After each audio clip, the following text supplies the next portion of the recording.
Hello दोस्तों, मैं self Mohammad Arbaaz कैसर और आ गए हैं इस वीडियो में आपके लिए पार्ट 2 लेकर मेजरमेंट और इंस्ट्रूमेंटेशन का। तो वीडियो को शुरू करते हैं बिना टाइम को वेस्ट किए हुए। अगर आप लोग अभी तक चैनल को सब्सक्राइब नहीं किए हुए हैं कर दो यार। तुम्हारे पैसे थोड़ी ना कट रहे, कर दो अब। सब्सक्राइब करिए ताकि आपको और सारी अपडेट्स मिलते रहे इस चैनल पे। और चलिए इस वीडियो में हम लोग डिस्कस करेंगे long type answer. Long type answer का हम लोग डिस्कस करने जा रहे हैं इस क्वेश्चन में। 5 का ये डिस्कस करेंगे काहे कि ये वेरी वेरी इंपॉर्टेंट क्वेश्चन है। हम जो जो इंपॉर्टेंट क्वेश्चन है उसको हम सेलेक्ट किए हैं। ये काफी इंपॉर्टेंट क्वेश्चन है, हो सकता आ सके। और 5 का भी डिस्कस करेंगे इस वीडियो में, ठीक है। और एक क्वेश्चन है इस वीडियो में हम लोग डिस्कस करेंगे 7 का, ये न्यूमेरिकल बेस्ड टाइप क्वेश्चन, ठीक है।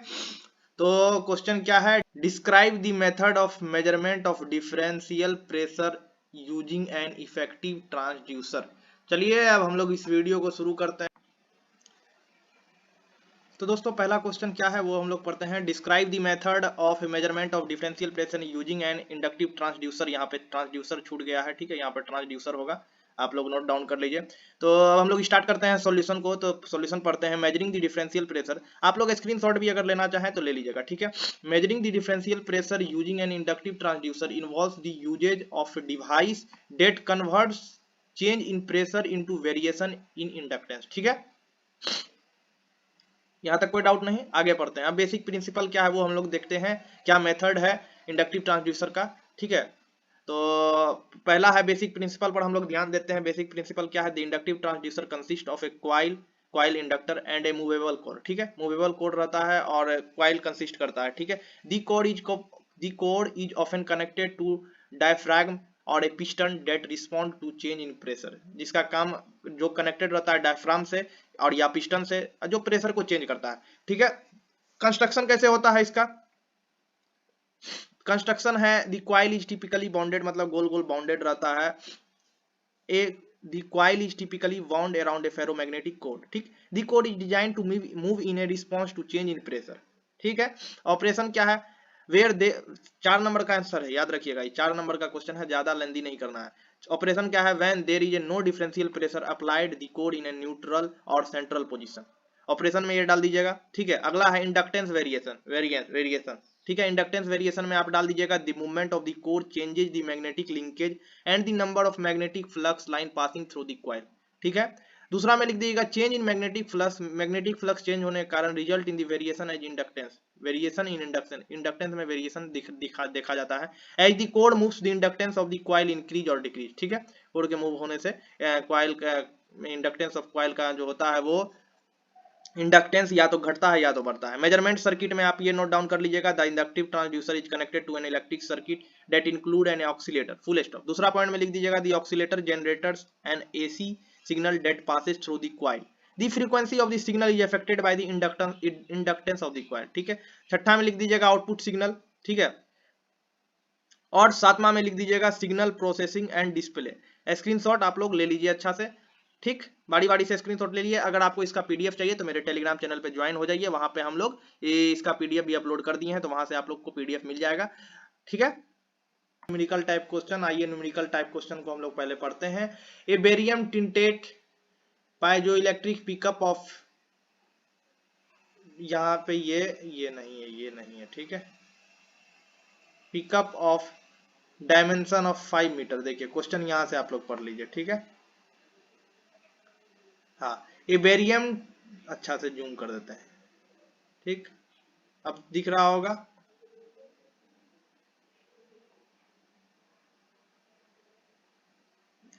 A barium tinted piezo electric pickup has dimension of 5 mm into 5 mm into 1.5 and a voltage sensitivity of 0.1 volt meter by Newton.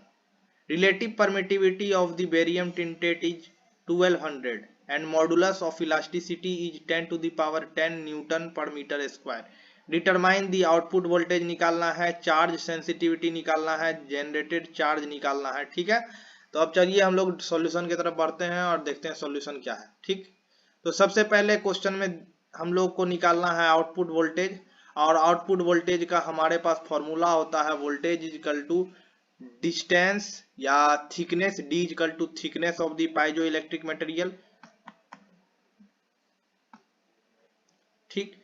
और S is equal to voltage sensitivity यहाँ लिख दिए हैं, और F is equal to G F by A, यानी कि ये pressure हो गया, ये जो है प्रेशर हो गया, ठीक। Force per unit area is called pressure, F is equal to force applied, ठीक है। डायमेंशन इस क्वेश्चन में दिया हुआ है 5 इंटू 5 इंटू 5 1.5, ठीक है। ये तीनों जो है डायमेंशन है, और ये मिलीमीटर में दिया हुआ है, तो इसको आप लोग सबसे पहले मीटर में कन्वर्ट कर लीजिएगा, ठीक है। एस दिया हुआ है क्वेश्चन में 0.015 वोल्ट मीटर पर न्यूटन, ठीक है। रिलेटिव परमिटिविटी दिया हुआ है 1200, ठीक है। मॉडुलस ऑफ इलास्टिसिटी दिया हुआ है 10 to the power 10 newton metre square question में दिया हुआ है, और ये सब चीज आपको क्वेश्चन में दिया हुआ। फोर्स अप्लाइड 12, ठीक है। सबसे पहले हम लोग थिकनेस निकालेंगे, तो length into breadth into thickness होता है, ठीक है। हाइट होता है, थिकनेस होता है, तो यहाँ पे थिकनेस 1.5 दिया हुआ है, तो इसको हम लोग सबसे पहले मीटर में कन्वर्ट कर लिए, 0.0015 मीटर हो गया।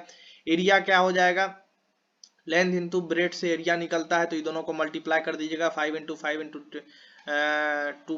25 into 10 to the power minus 6, का है कि मीटर में चेंज करेगा 10 टू द पावर माइनस 3 इसका होगा, 10 टू द पावर माइनस 3 इसका होगा, तो ये दोनों मिलके 10 टू द पावर माइनस 6 बन जाएगा।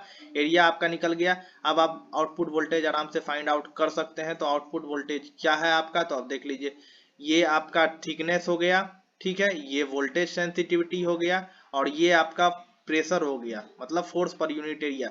वोल्टेज आउटपुट निकल गया आपका 10 टू द पावर 8 वोल्टेज, ठीक है। समझ में आ गया, कहीं डाउट नहीं रहा। अगला क्वेश्चन, मतलब प्रैक्टिस कर लीजिएगा, एक बार हो जाएगा, समझ में आ जाएगा। बस ये फॉर्मूला याद रखिएगा, thickness into voltage sensitivity into pressure, ठीक है। आगे बढ़ते हैं, चार्ज सेंसिटिविटी हम लोग निकालते हैं। तो सबसे पहले हम लोग कैपेसिटर का आप लोग का फॉर्मूला याद होना चाहिए, जैसे R is equal to rho L by A होता है ना, R resistance is equal to rho L by A, उसी तरह कैपेसिटेंस इजिकल टू होता है epsilon naught into area by D, distance, ठीक है।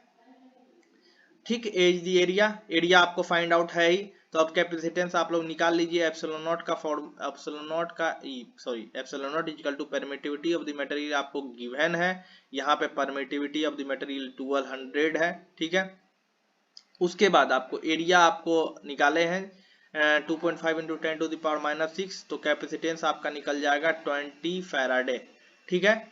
अब आगे बढ़िए, 20 फैराडे निकल गया, ये आपका चार्ज सेंसिटिविटी सी है, कैपेसिटेंस है। अब चार्ज सेंसिटिविटी निकालने के लिए आपको जनरल फॉर्मूला पता होना चाहिए, क्या होता है, Q equal to CV, charge निकालने के लिए। तो चार्ज निकालने के लिए ये जो चार्ज है, ये जनरेटेड चार्ज है, जितना चार्ज जनरेटेड हुआ, तो चार्ज का general formula C into V होता है। C आप अभी 20 तुरंत निकाले हैं, output voltage 10 to the power 8 है, दोनों को मल्टीप्लाई करिएगा, 216 निकल जाएगा, कहानी खत्म इसका चार्ज जनरेटेड का। अब चार्ज सेंसिटिविटी आप देख लीजिए, चार्ज सेंसिटिविटी होता है चार्ज बाय फोर्स, ठीक है। फॉर्मूला ये होता है चार्ज बाय फोर्स, तो चार्ज है 216 और ये है 12 फोर्स, तो इसका आप यूनिट लिख लीजिएगा, इसका C यूनिट, इसका N, तो 18/C/N हो जाएगा, ठीक। Numerical solve. अब अगला न्यूमेरिकल हम लोग देखते हैं, सबसे पहले क्वेश्चन पढ़ लेते हैं, अगला न्यूमेरिकल का क्या है। A capacitance transducer is used in a pressure measuring instrument which has spacing 3.8 metre between its diaphragm, ठीक है, diaphragm. A pressure of 500 kilo newton per metre square produce average deflection 0.25 millimetre of diaphragm of a transducer which has capacitance of 280 pf before application of pressure, मतलब pressure apply करने से पहले इतना था, ठीक है। तो मतलब ये आप क्वेश्चन देख लिए। अब हम लोग सॉल्यूशन की तरफ बढ़ते हैं। तो सबसे पहले आपको क्वेश्चन में जो है सॉल्यूशन में ये दिया हुआ है, C1 दिया हुआ है, अप्लाई करने से पहले प्रेशर C1 इतना था, ठीक है। फ्रीक्वेंसी 100 किलोहर्ट्ज दिया हुआ है। डेल्टा एक्स यानी कि डेविएशन कितना पे हुआ, ठीक है, डेविएशन डेल्टा एक्स यहाँ पे आप लोग देख लीजिए 0.5 पे डेविएशन हुआ, तो डेल्टा एक्स इजिकल टू 0.25 और x1 इजिकल टू 3.8 लिखे हैं। तो C1 का वही फॉर्मूला लगेगा, epsilon naught area by D, D equal to x यहाँ पे दिए हुए हैं, तो सबसे पहले एप्सिलॉन नॉट इंटू एरिया हम लोग निकाल लेते हैं कैपेसिटेंस का। इस कैपेसिटेंस का जितना एरिया होगा उसका भी आफ्टर प्रेशर लगने के बाद भी एरिया उतना ही होगा, ठीक है। तो इसका एरिया निकालने के लिए C1 दिया हुआ है और D दिया हुआ है, तो एप्सिलॉन नॉट एरिया निकल जाएगा आपको 1.064 इंटू 10⁻⁻12। ये एरिया आपको निकल जाएगा जब ये इसको C1 को x से मल्टीप्लाई करिएगा। ठीक, समझ में आ गया। x2 निकालने के लिए फॉर्मूला आपको डेल x दिया हुआ है, x1 भी आपको दिया हुआ है, तो x2 का फॉर्मूला होता है x1 माइनस डेल x। ठीक, तो इससे आप करिएगा तो आपका आंसर आ जाएगा 3.55। x2 निकल गया, अब आपको C2 फाइंड करना है, तो C2 फाइंड करने के लिए एप्सिलॉन नॉट एरिया और एप्सिलॉन नॉट दोनों का सेम रहेगा, बाय x2 करिएगा, तो x2 आपको निकला है 3.5। ये मिलीमीटर में है, ठीक है, मिलीमीटर में है, तो इसको आप कन्वर्ट करिएगा, किसमें कन्वर्ट करिएगा, मीटर में। और ये जो निकलेगा इसको पीएफ में कन्वर्ट करने के लिए 10⁻⁻12 से मल्टीप्लाई करेंगे। यहाँ पे ये पीएफ इसको खत्म करने के लिए यहाँ पे 10⁻⁻12 से मल्टीप्लाई किए थे, इसलिए यहाँ पे पीएफ लाने के लिए 10⁻⁻12 से इसको डिवाइड करेंगे। हर चीज आपको क्लियर कर रहे हैं इस वीडियो में, ठीक है। तो 10⁻10⁻12 और -12 कट जाएगा, ये दोनों को जब इक्वेट करेंगे तो 299.71 आ जाएगा।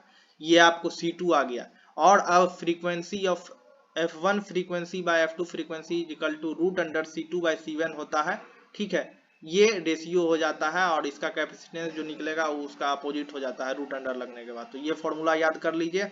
अब यहाँ पे हम लोग अप्लाई कर देते हैं, F2 हम लोग को निकालना है, मतलब प्रेशर लगने के बाद फ्रीक्वेंसी में क्या बदलाव आया वो निकालना है। तो फॉर्मूला यहाँ लगा हुआ है, तो अब इसको फ्रीक्वेंसी को अब हम लोग सिंप्लीफाई करेंगे, ये लिखे। इसके बाद F2 equal to √C1/C2 into F1 कर देंगे। यहाँ पे C1/C2 का आपको फॉर्मूला दिया हुआ है, इंटू F1 आपको 100 किलो हर्ट्ज दिया हुआ है क्वेश्चन में। आप क्वेश्चन देख लीजिए, यहाँ पे आपको देख लीजिए, आपको मैं फिर से दिखा देता हूँ। फ्रीक्वेंसी 100 किलो हर्ट्ज दिया हुआ है, ठीक है, देख लिए। चलिए 100 किलो हर्ट्ज दिया हुआ, मल्टीप्लाई किए, आपको जो है अब यहाँ पे C2 आपका निकल आया, सॉरी F2 आपका निकल आया, ठीक है, 96.65 F2 निकल आया।